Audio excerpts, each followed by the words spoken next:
Aries, the week of August 3rd to August 8th, 2026, shifts the sky's attention from your own identity, which dominated last week, toward how you actually connect with others. Chiron stations retrograde on August 3rd at 0 degrees Taurus, in your second house of money and values, opening a genuine period of introspection around an old wound related to security. Then, on August 6th, Venus enters Libra, your opposite sign and seventh house of partnerships, her own ruling sign, a placement that genuinely favors harmony and diplomacy in relationships.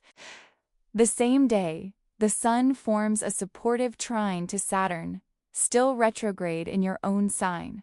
This week reads less dramatic on paper than last week's convergence of stations and a full moon. But the shift in tone is real. After a week focused inward on identity, the sky is now asking how that identity actually shows up with other people. It's worth noting that the transits themselves are gentler by nature this week, mostly a Chiron station and a comfortable Venus placement, rather than a full moon collision, which suggests this week rewards steady attention more than dramatic action. Let's go through what all of this actually means for your money, your relationships, and your energy, using the real sky, not generic guesswork. Money and career carry a genuinely introspective quality this week, centered on Chiron's retrograde station in your second house of money and personal values.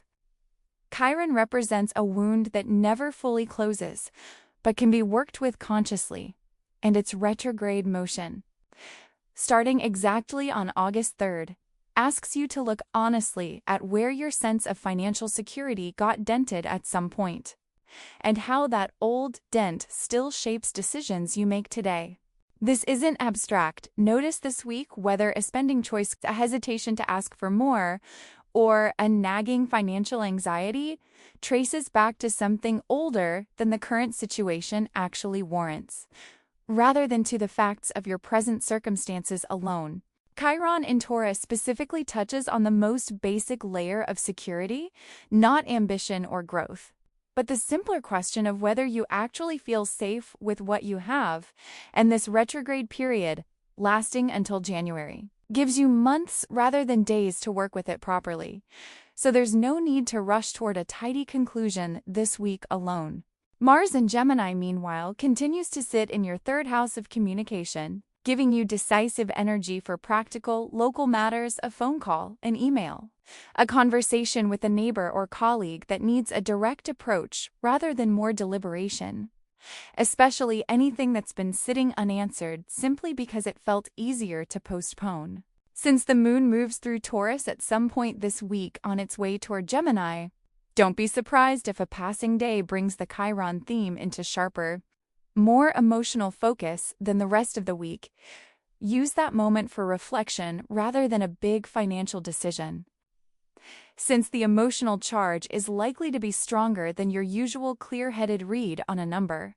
If you notice yourself either avoiding a financial task entirely or overcorrecting with sudden, aggressive control this week, both reactions are worth examining as possible echoes of the same old wound, just expressed in opposite directions. Relationships shift into noticeably gentler territory this week, largely because of Venus's move into Libra on August 6th. Libra is your opposite sign, the natural house of partnership in your chart, and Venus is genuinely comfortable there, her own rulership. This transit softens tension that may have been building in a relationship and brings a real pull toward fairness, compromise, and simply wanting things to feel balanced again. If there's been friction with a partner or a close collaborator, this is a favorable window to actually repair it, rather than letting the discomfort continue unaddressed. Since Venus rarely offers this much natural ease in this exact sign, and the window is worth using while it's genuinely open. That said, Venus in Libra has a known tendency to avoid necessary conflict in favor of keeping the peace. And for you specifically, that's worth watching. Aries usually prefers to name a problem directly and move through it. And this transit might tempt you towards smoothing things over a little too quickly, before the actual issue underneath has been resolved. Notice the difference this week between genuine resolution and simply agreeing to disagree because the alternative feels uncomfortable. Venus in Libra can make even an unresolved issue feel pleasant enough to ignore, which is exactly the trap worth watching for. The Sun's trine to Saturn on August 6th adds real support here, your natural warmth and self-expression. Sun in Leo gets a steadying hand from Saturn, still retrograde in your own sign, making it easier this week to combine genuine charm with real follow-through, rather than one at the expense of the other. If you've been all warmth and no consistency, or all discipline and no warmth in a relationship lately, this particular day offers a rare, easy bridge between the two. Use it deliberately, since trines like this one don't announce themselves loudly and are easy to let pass by unused without a specific plan to act on it. Whether that's a planned conversation, a small gesture, or simply showing up on time for something that matters to someone else. Energy and health this week continue a thread from last week, since Saturn and Neptune are both still retrograde in your own sign. And that process doesn't resolve in a single week. It's a slow, months-long reassessment of who you are and what you've actually built versus avoided building since. Saturn entered Aries back in February. This week, though, the emotional weight of that process may get a specific felt moment at some point when the moon passes through Taurus and brushes up against Chiron's placement there, briefly connecting your identity work to an old wound about security and self-worth.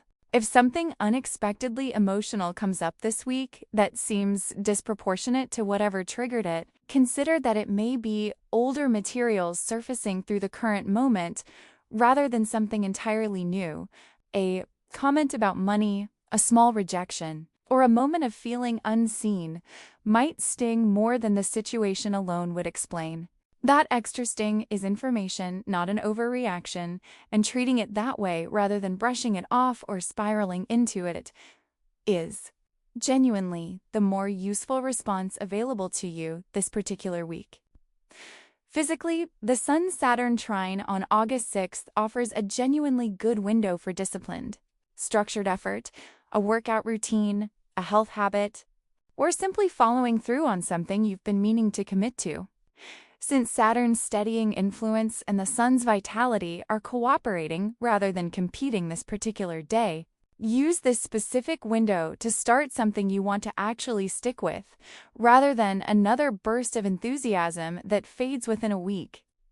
Since Saturn's involvement here specifically favors staying power over a fast start, there's a shorter note worth adding about the broader picture still in motion. The lunar nodes remain on the Aquarius-Leo axis this week, continuing to ask you to invest in genuine community and shared goals. Your 11th house, rather than staying comfortably centered on personal self-expression alone, your 5th house. This week doesn't bring a new nodal event, but the theme from recent weeks is still actively shaping the background of everything else happening right now. And it's worth checking whether last week's insight about this actually changed anything concrete yet, or simply sat as an idea you agreed with in the moment. If this reading resonated with you, hit like and subscribe, and let me know in the comments if this week's Chiron theme showed up for you around money.